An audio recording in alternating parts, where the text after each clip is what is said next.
మీ business ఏదైనా మీ ఊర్లో promotion చేయాలంటే అది సుమన్ టీవీతోనే సాధ్యం. ఇప్పుడే సంప్రదించండి. మూఢనమ్మకాల జాడ్యంలో పడి సొంత కడుపున పుట్టిన పసికందుని సర్పదోష నివారణ పూజలో బలి తీసుకున్న ఒక కన్న తల్లికి అయితే సూర్యాపేట కోర్టు ఉరిశిక్ష వేస్తూ సంచలన తీర్పు ఇచ్చింది. అయితే 2011లో ఈ ఘటన జరగా నిన్నటి రోజున సూర్యాపేట కోర్టు అయితే ఆమెకు ఉరిశిక్ష విధిస్తూ సంచలనమైన తీర్పు ఇచ్చింది. దీంతో ఒక్కసారిగా ఈ సూర్యాపేట జిల్లా వ్యాప్తంగానే కాదు, ఇటు రాష్ట్ర వ్యాప్తంగా కూడా ఈ కేసు చర్చకు వచ్చిన పరిస్థితి ఉంది. ప్రస్తుతం ఈ కేసులో అయితే నిందితురాలుగా ఉన్న బానోతు భారతి అలియాస్ లాస్యకు ఉరిశిక్ష పడడంలో కీలకంగా వ్యవహరించారు పబ్లిక్ ప్రాసిక్యూటర్ సవీందర్ గారు. వారిని అడిగి తెలుసుకుందాం అసలు కేసు ఎలా కొనసాగింది 5 సంవత్సరాల పాటు, మిగతా వివరాలు మొత్తం కూడా వారి మాటలు తీసుకుందాం. సార్ నమస్తే అండి. ఎలా చూస్తారు ఈ ఉరిశిక్ష పడడం? మేకలపాటి తండా గ్రామస్తురాలు, Mekalapati Thanda, hamlet to Burkacharla village, Mothe మండలం సంబంధించినటువంటి బానోతు భారతి అలియాస్ లాస్య అలియాస్ బుజ్జి అనే ఆమె 2019లో బానోతు కృష్ణ అనే అతన్ని రెండో వివాహం చేసుకుంటుంది. మొదటి వివాహం 2008లో జరుగుతుంది. 2008 నుంచి 2018 వరకు అతనితో పాటు ఉండి తర్వాత ఏదో మనస్పర్ధలు వచ్చేసి ఫస్ట్ భర్త తానంచెర్ల గ్రామస్తుడు, అతను తానంచెర్ల దగ్గర ఉండే తండా గ్రామస్తుడు, మరిపెడ బంగ్లా దగ్గర వాళ్ళ సొంత ఊరు వెంకన్న. అతనితోటి మొదటి వివాహం జరిగి అతనితోటి ఏదో మనస్పర్ధలు వచ్చేసి ఇంటికి వచ్చిన తర్వాత 2018లో విడాకులు తీసుకొని 2019లో ఈ బానోతు కృష్ణని పెళ్లి ఆ ఊరి అతనే మేకలపాటి తండ్రి అతనితోటే మళ్ళీ రెండో వివాహం చేసుకోవటం జరుగుతుంది. ఆ తర్వాత ఒక సంవత్సర కాలం పాటు మంచిగానే ఉంది. సంవత్సర కాలం తర్వాత 2020లో ఒక ఆడపిల్లకు జన్మనీయడం జరుగుతుంది. 2020 అక్టోబర్ నవంబర్ ఆ ప్రాంతంలో అమ్మాయి పుడుతుంది. 2021 15/4/2021 నాడు ఆమెకి అంతకుముందు ఒక జ్యోతిష్యుడు సర్పదోషం ఉంది, ఆ సర్పదోష నివారణ కావాలంటే ఒక బలి ఇవ్వాలి, ఒక మనిషిని బలి ఇవ్వాలి, బలిస్తే నీకు నివారణ అని చెప్తే ఆ మాటలు నమ్మి ఆమె మూఢనమ్మకంగా, ఆమె ఉన్నత విద్యావంతురాలైనప్పటికి కూడా ఆమె BSc BEd చదివింది భారతి. అయినప్పటికీ కూడా ఆ మూఢనమ్మకాలు గాఢంగా నమ్మి ఆమె ఇంట్లో ఎవరు లేని సమయంలో భర్త తన సొంత పని మీద వాళ్ళ అక్క వాళ్ళ ఇంటికి పరామర్శిస్తానికి వెళ్తాడు వేరే ఊరికి.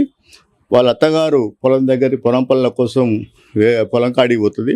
తనకు పెరాలసిస్ వచ్చినటువంటి మామగారు ఇంట్లో వసారాలో పడుకుంటాడు. అతను కదలేని పరిస్థితిలో అతను ఉండటం వల్ల ఆమె ఇంట్లో వండుకుంటూ ఆ చిన్నపిల్లని సరిగ్గా సాయంత్రం 4:30 సమయంలో ఎవరు లేని సందర్భంలో చూసి ఆ చిన్నపిల్లని దేవుని పటాల ముందు గొంతు నాలుక కోసేసి ఆ రక్తపు కత్తిని ఆ రక్తపు బట్టలతోటే, అమ్మాయ్య నాకు ఈ సర్పదోషం పోయింది, నేను నరబలి ఇచ్చిన, నాకు ఇంకా సర్పదోషం పోయిందని చెప్పి ఆ కత్తితోటి ఆ రక్తపు బట్టలతోటి తన ఇల్లు పక్కనే, తల్లిగారి ఇల్లు ఆ పక్కనే ఇంటికి పోవటం జరిగింది. ఈ రకంగా జరిగిన తర్వాత విషయాన్ని ఊర్లో లేనటువంటి తన భర్తకు ఆమె అన్నే ఫోన్ చేసి, మీ బిడ్డ చనిపోయింది, పొట్టి అంటే నీ కూతురు పొట్టి అంటారు ఆ పిల్లని, పొట్టి చనిపోయింది అని అనగానే అతను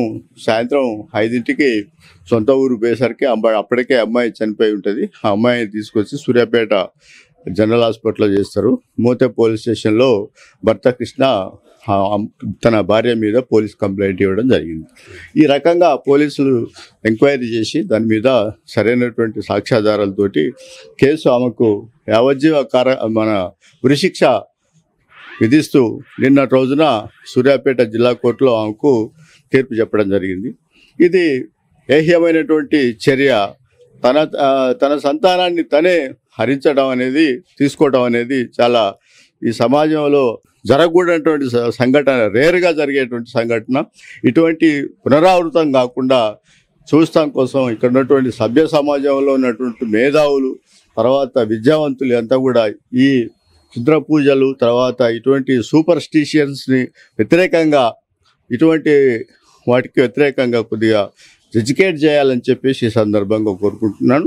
అంతేకాకుండా ఆమె ఒకసారి తన భర్త మీద కూడా దాడి చేసి అతన్ని బాటుతోటి కొడుతుంది. ఎందుకంటే ఆమెకు వివాహ సమయంలో తల్లిగారు అంటే ఇప్పుడు భారతి తండ్రి ఆయన తన అల్లునికి కట్నం కింద 1 ఎకరం పొలం ఇస్తాడు. ఆ పొలాన్ని సేద్యం చేస్తానికి అతను మొత్తం జేసీబీ పెట్టి సాఫ్ చేసి దాన్ని సేద్యం చేస్తానికి ప్రయత్నించిన క్రమంలో భారతి తండ్రి అయితే రామకోటి ఉన్నాడో ఆయన నీ సేద్యం చేసేదాన్ని వేరే తీరుగా బిడ్డకి ఏమని చెప్తాడంటే దాంట్లో మన పొలంలో గుప్త నిధులు ఉన్నాయి, ఆ గుప్త నిధులు చేస్తానికే మొత్తం ఆయన జేసీబీ పెట్టి తవ్విండు, మన వాటా మనకి ఇవ్వమని చెప్పేసి నా వాటా నాకు ఇవ్వమని చెప్పేసి బిడ్డని కోరితే బిడ్డని అల్లుడిని పిలిపించి అంటే భారతి భర్తని వాళ్ళ తల్లిగారింటికి పిలిపించి మాట్లాడితే అప్పుడు కృష్ణ మా దగ్గర ఎటువంటి గుప్త నిధులు దొరకలేదు, అదంతా అబద్ధం,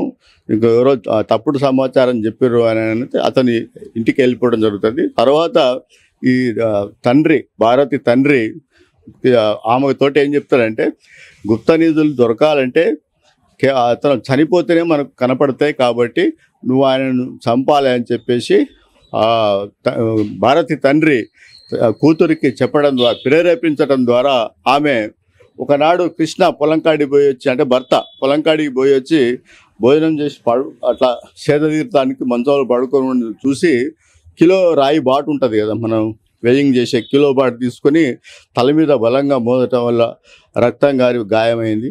అప్పుడు ఒకసారి ఉలికిపడి లేచి అమ్మో అని చెప్పేసి మొత్తుకోగానే చుట్టుపక్కల వాళ్ళు వచ్చి ఆమెను ఆపి అతనికి ట్రీట్మెంట్ ఇప్పించి మళ్ళీ సూర్యాపేటలో ట్రీట్మెంట్ జరిగింది. మళ్ళా మూతే పోలీస్ స్టేషన్లో కేసు జరిగింది. అంటే గుప్త నిధుల కోసం భర్తను చంపడానికి కూడా ఆమె ప్రయత్నించింది. ఆ కేసులో మొన్న 8వ తారీఖు సూర్యాపేట సీనియర్ సివిల్ జడ్జి కోర్టులో కూడా ఆమెకు 1 సంవత్సరం జైలు శిక్ష, 1000 రూపాయలు ఫైన్ కూడా పడింది. అంటే ఈ రకమైనటువంటి మూఢనమ్మకాలతోటి ఆమె ఉన్నత విద్యావంతురాలు అయినప్పటికీ కూడా ఈ మూఢనమ్మకాలతోటి తన భర్తని చంపడానికి ప్రయత్నించింది. అంతకుముందు తన కూతురును కూడా గొంతు 4 కోసి చంపింది. ఇవి ఈ సభ్య సమాజం హర్షించదు, దీన్ని వ్యతిరేకించాలని చెప్పేసి అందుకు కోరుకుంటూ అంటే విచారణ 5 సంవత్సరాల పాటు సుదీర్ఘంగా సాగింది సార్.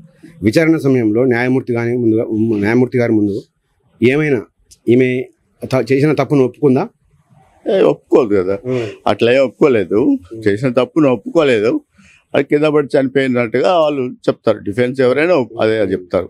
అట్లా ఇంత ఇప్పుడు శిక్ష పడే ముందు కూడా ఏమైనా ఆమె ముఖంలో పశ్చాత్తాపం కానీ తప్పు చేసిన భావన కానీ ఏమైనా కనపడిందా సార్? అంటే తప్పనిసరిగా తప్పు చేసిన బాధ అయితే ఉన్నది. ఇక అది పొరపాటు అయిపోయిందని చెప్తారు.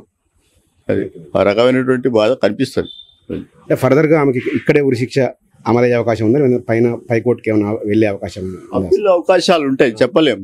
అది అప్పీల్కు అవకాశాలు ఉంటాయి, అది చెప్పలేము. అది ఇదే ఖాయం కావచ్చు, అక్కడే కొంచెం శిక్ష కూడా తగ్గించవచ్చు. అది ఒక పరిస్థితిని బట్టే ఉంటుంది. బీఎస్సీ బీఈడి చదివిన విద్యావంతురాలే ఇలా చేసింది.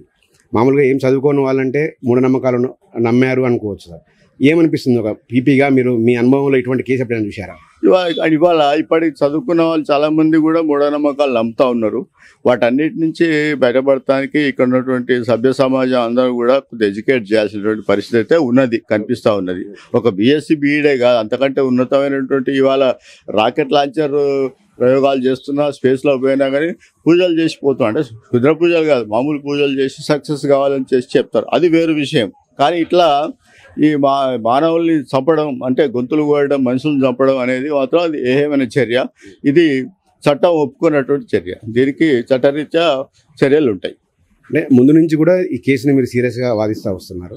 సో ఏమనిపిస్తుంది సార్ నిందితురాలకి దోషి తేలి ఉరిశిక్ష పడడం పట్ల ఏమనిపిస్తుంది? మీ వృత్తి సాటిస్ఫాక్షన్ అనిపించింది? చట్టం ప్రకారం తనకు అంటే ఇక్కడ ఆమె చేసిన చర్యకు సరి అయినటువంటి శిక్షనే పడిందని చెప్పేసి మేము భావిస్తున్నాం. Thank you very much sir. ఇది పబ్లిక్ ప్రాసిక్యూటర్ సవీందర్ గారు చెప్తున్నారు. ఏదైతే విద్యావంతురాలు అయినప్పటికీ కూడా ఆమె చేసిన ఒక విద్రోహ చర్యకైతే ఒక మూఢనమ్మకం వంటి ఎవరు చేయకూడని ఒక చర్యకు పాల్పడింది. సో ఆమెకు సరైన శిక్ష పడిందని కూడా తాము భావిస్తున్నామని కూడా పబ్లిక్ ప్రాసిక్యూటర్ గారు సవీంద్ర గారు అయితే చెప్తా ఉన్నారు.